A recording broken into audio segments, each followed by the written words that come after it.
This is the outline we have for today. Just 1 minute. Okay. So there'll be four topics. Some broad comments we want to make as a team is that we see an end to this current down cycle coming. That's why we have our title. But we all love geology, so it's always a good time to do what you love. We've been through a double down cycle, but we see both of these coming to an end, and there's a bright future for you oil and gas people today. Now, obviously, you're going to need to continuously reinvent yourself, and that shouldn't be a new message. When I started in this industry, I think I had a 4-function calculator, but within 15 years, I was a power user on both Unix and in 2 different mapping packages. We evolved. We advocate for an all of the above energy strategy. We think that's going to occur irrespective of aspirational messages, and that means oil and gas and wind and solar for sure, but also carbon capture and nuclear and everything else and all of the above. So we want to dispel some current myths. That one is that fracking is not socially responsible, or that the energy transition is going to be next week and your career is going to be obsolete, or that the IEA knows anything about oil production demand, or that the industry's been in a downturn so it can never return again, and that renewables are renewable and clean. There are 2 parts to my presentation, so let me do energy transition first. We've been in energy transition ever since Drake drilled his well, but it goes back even farther than that. Before that, we were using whale oil for lamps and et cetera.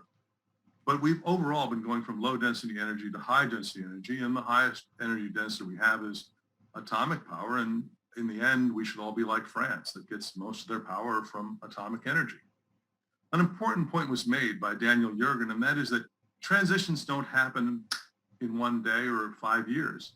They take centuries. It was a century before, after Drake discovered his first well, that oil actually finally surpassed coal, and we continue to use coal.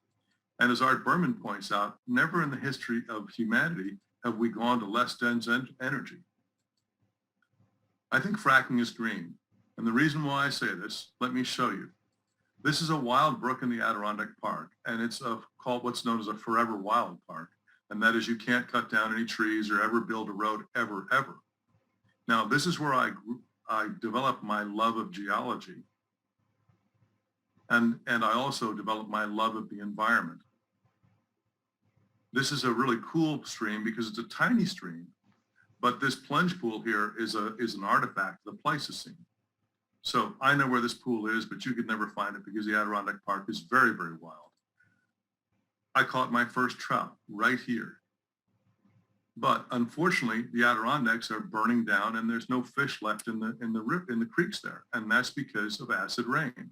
But look what's happening in our country. Our CO2 emissions are down 16% relative to our Paris Accord base. They're down to where they were in 1993, and our economy has doubled. And this is all because of fracked gas. And if we look around the world, we're 15% of global CO2 emissions and falling, and other countries like China are pursuing an all the above strategy. I feel like as though it's regrettable that they're including a lot of coal, but we also see India coming online. So there's a lot of CO2 coming into the world, and it's not just the US. The important thing is that fracking has reduced our dependence on coal, and that means our per capita emissions are the lowest they've been in a long, long time.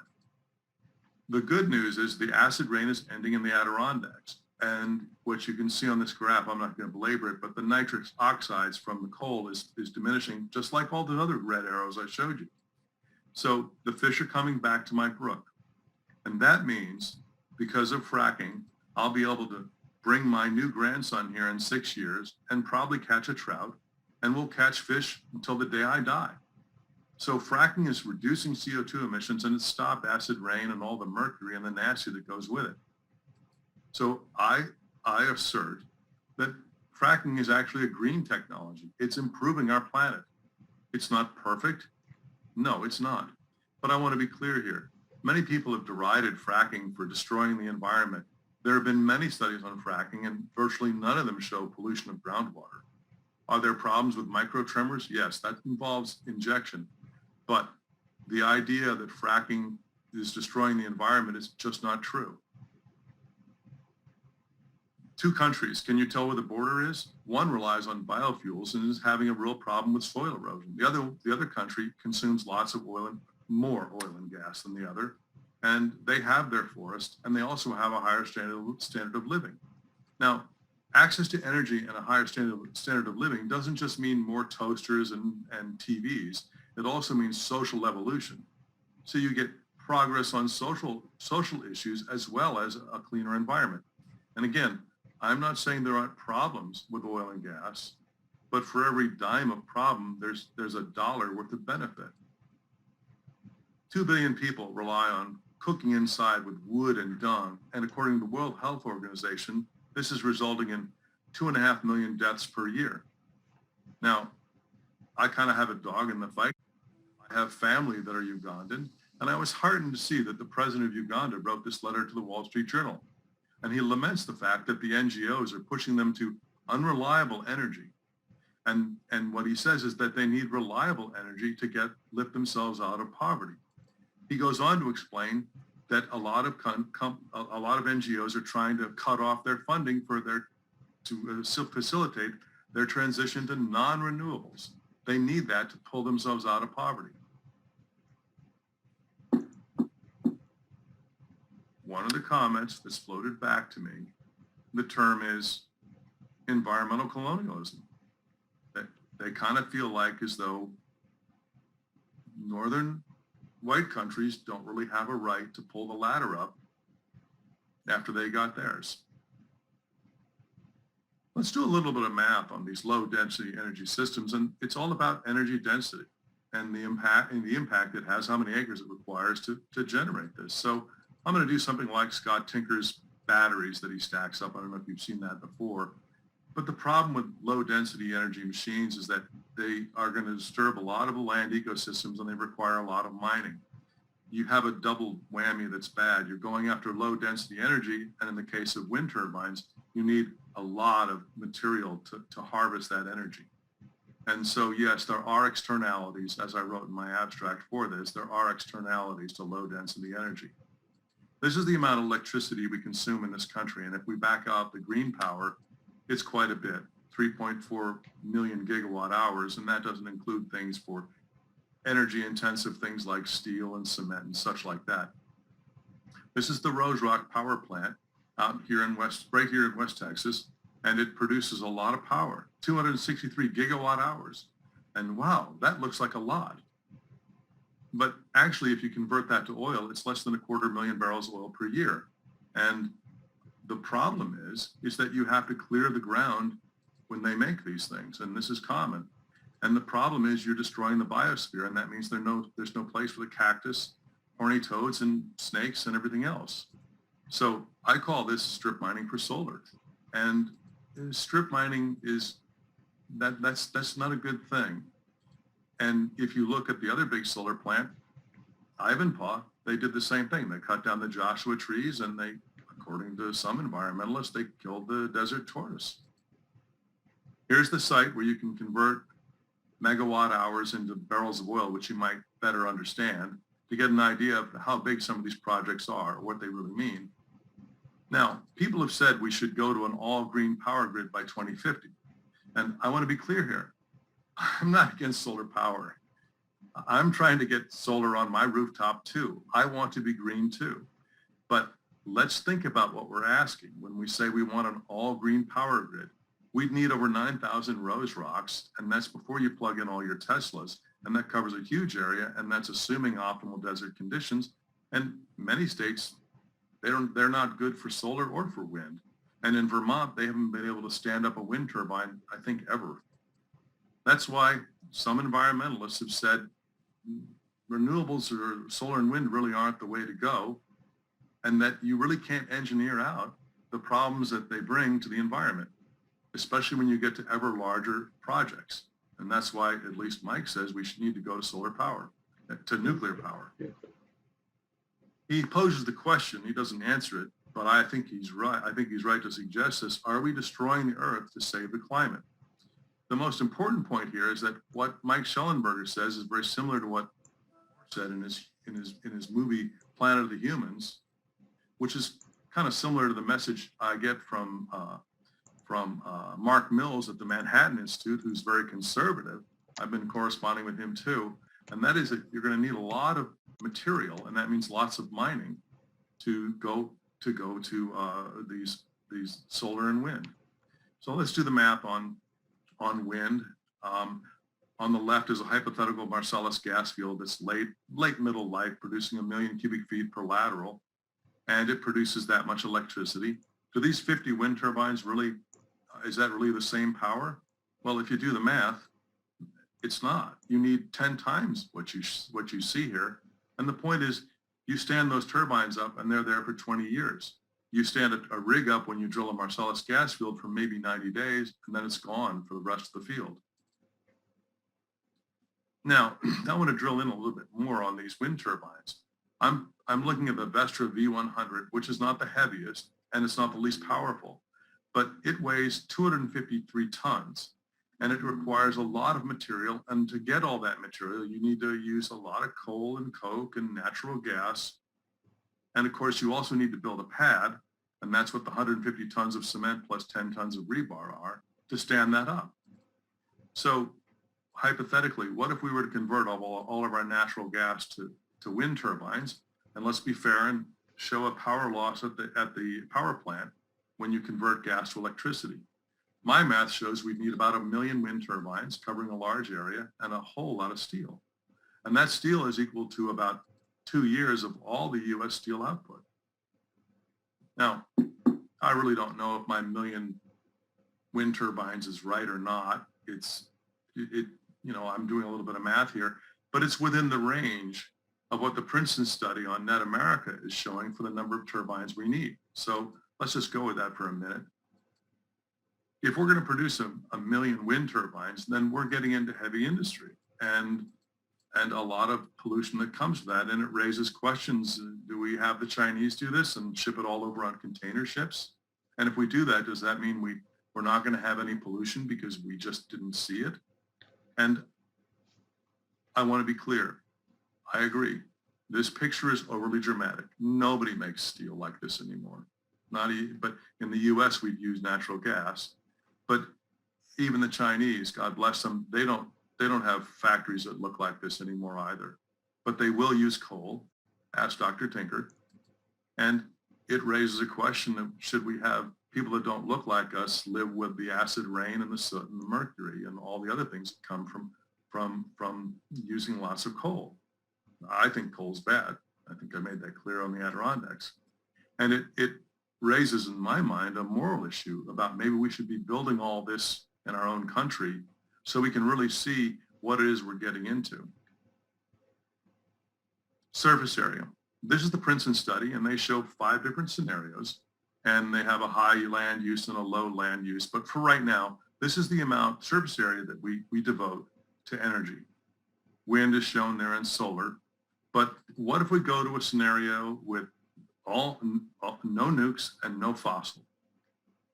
They admit that 17 million acres of solar farms will need to be built, and a lot of that can be on rooftops and all for the good. But it also means 250 million acres will be devoted for wind turbines, and they actually have to ask themselves in their report, is there enough area acreage to accommodate all these wind turbines? And they answered, yes, there is.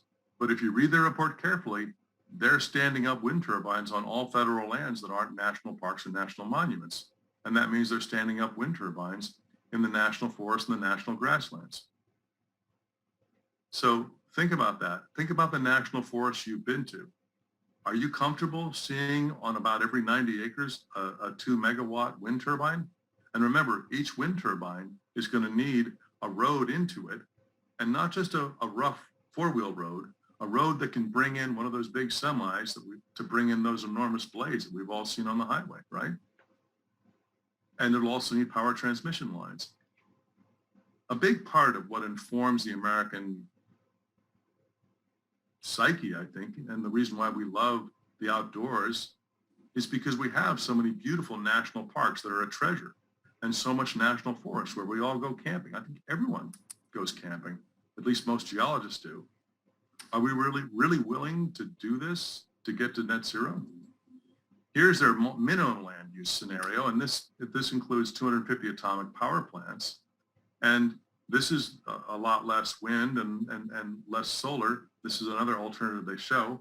They have 5 different ones, and I recommend everyone look at their report. This is a little bit better, but again, this relies on atomic power, and people aren't comfortable with that yet. What about power transmission lines? This is their data. This is in the maximum land use case.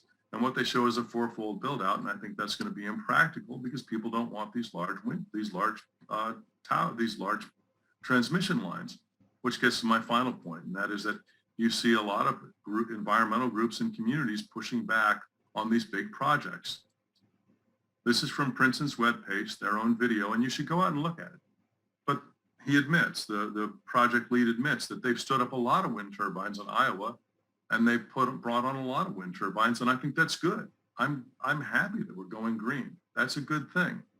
But the locals are saying, okay, we've done our part. We don't want any more. Now, they looked at just Iowa, but let's go around the country. The Gemini Solar Project and another project out in the Mojave Desert being opposed by environmental groups, and the rich people in the Hamptons didn't want to see wind farms, so they got those moved, and the wind farms in Nantucket were opposed by lawyers for 14 years, and environmentalists stopped a small project out, a small solar project in Maryland. And I think in that case, good for them, because they were going to cut down trees that were hundreds of years old. You look around the country, I'm not going to get into all the issues here. You can read them for yourselves. The people of Pennsylvania opposed a small solar plant. It was only going to cover 138 acres, but they felt that was going to be too big. If we go to a no fossil, no nuke scenario, and you need 17 million acres, we're going to be needing to lay these down in swaths of 100,000 or 10,000 acres at a time, right, to build this out. Ultimately, though, where this gets to is these are all stakeholders in their communities, and these stakeholders have rights.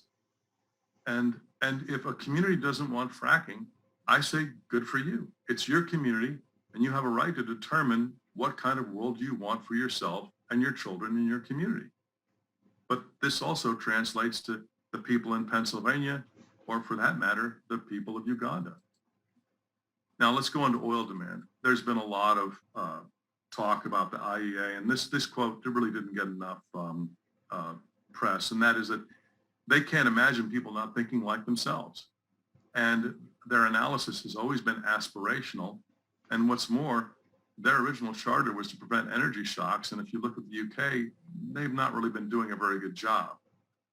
And like I said before, a lot of countries want to go to an all energy use policy like China. So we feel a better predictor of oil demand is OPEC, and they see demand rising for quite a long time. But let's get to home. Okay, this is our own EIA. And they show us using low density energy, and it's going to be increasing. But notice, it doesn't like snap overnight. In 5 years, we're all electric.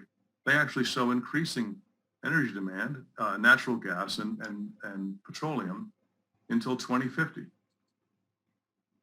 We flew to the moon, and the most important thing we found was this beautiful blue planet. It's a wonderful place. And we want to do everything we can to make the world better. And we also want to minimize our impact on every aspect of the planet and make it better for all the creatures on here. And one of those creatures are humans. It's a noble thing to want to save the planet, but can you really do that by changing one country or two? There are no walls between the atmospheres, in the atmosphere. What I'm suggesting is that the answers to our problems are not black and white. That's why we feel like it's really an all-of-the-above strategy. And that's why we feel like as though petroleum geologists are going to be an important part of the mix for at least the next 50 years. And that's why we say it's a great time to be an oil and gas geologist. Thank you.